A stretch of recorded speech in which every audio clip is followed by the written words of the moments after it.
দেশনেত্রী বেগম খালেদা জিয়ার সময় এখানে হয়তো অনেকেই আছেন, বিশেষ করে কর্মজীবী যারা খেটে খাওয়া মানুষ, তাদের সন্তানদের, বিশেষ করে মেয়ে সন্তানদের জন্য দেশনেত্রী খালেদা জিয়া ফ্রি শিক্ষা ব্যবস্থা করেছিলেন, জানেন আপনারা?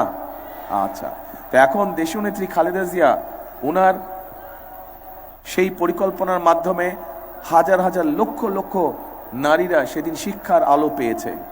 প্রিয় বোনেরা, প্রিয় ভাইয়েরা, মা বোনেরা এবং ভাইরা, আমরা এখন করতে চাই একটি পরিকল্পনা। কি পরিকল্পনা?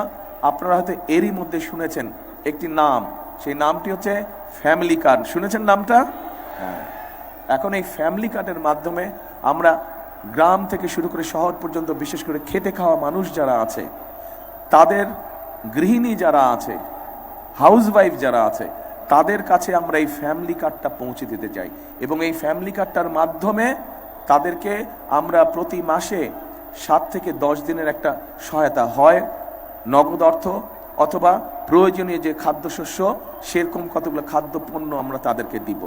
আপনারা কি মনে করেন যে মাসে সপ্তাহ কয়টা?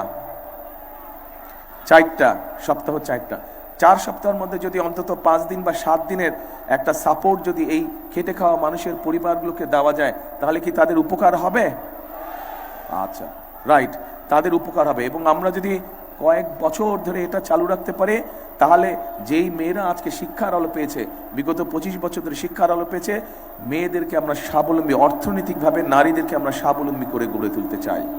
কারণ আমাদের যে বাংলাদেশের জনসংখ্যা, এই জনসংখ্যার অর্ধেকই হচ্ছে নারী। আমরা যতই বলি উন্নয়ন করব, এইটা করব, ওইটা করব, কোনোটাই সফল হবে না যদি অর্ধেক জনসংখ্যাকে আমরা পেছনে ফেলে রাখি। হবে না।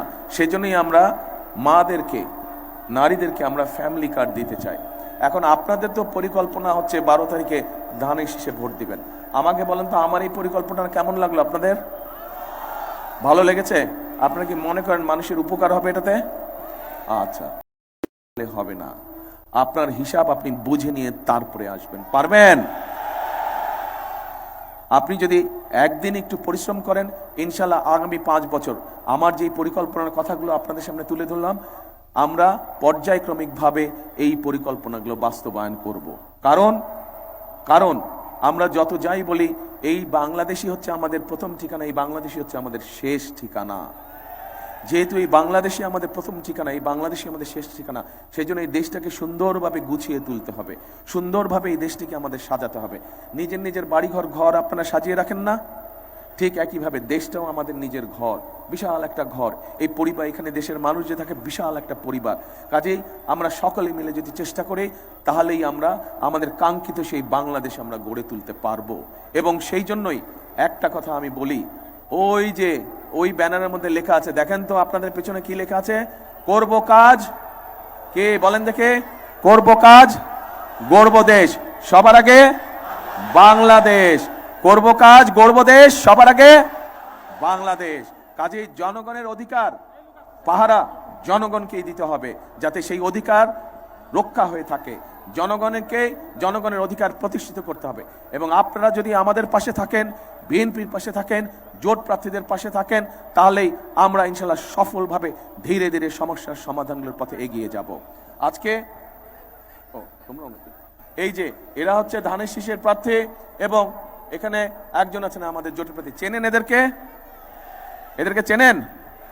আচ্ছা, এলাকার সমস্যার সমাধান যদি না হয়, ভোট দিয়ে যখন নির্বাচিত করবেন, এলাকার সমস্যার যতক্ষণ সমাধান না হবে, ততক্ষণ তাদের বাসায় গিয়ে আপনারা বসে থাকবেন। আপনাদের রাস্তাঘাট, স্কুল, কলেজে, ব্রিজ যাতে ঠিক করে দেয় তারা। পারবেন? ঠিক আছে, এই 5 জনকে আমি আপনাদের জিম্মায় দিয়ে গেলাম। আপনাদের হিসাব নিকাশ কড়ায় গণ্ডায় বুঝে এদেরকে জিতিয়ে নিয়ে আসতে হবে। পারবেন ইনশাল্লাহ? তাহলে আজকে এখানে শেষ করলাম। খাল যেদিন কাটতে যাব, সেদিন কিন্তু আমার সাথে যেতে হবে। কে যাবে? ইনশাল্লাহ। আল্লাহ হাফেজ। বাংলাদেশ জিন্দাবাদ, বাংলাদেশ জাতীয়তাবাদী দল জিন্দাবাদ। আসসালামু আলাইকুম।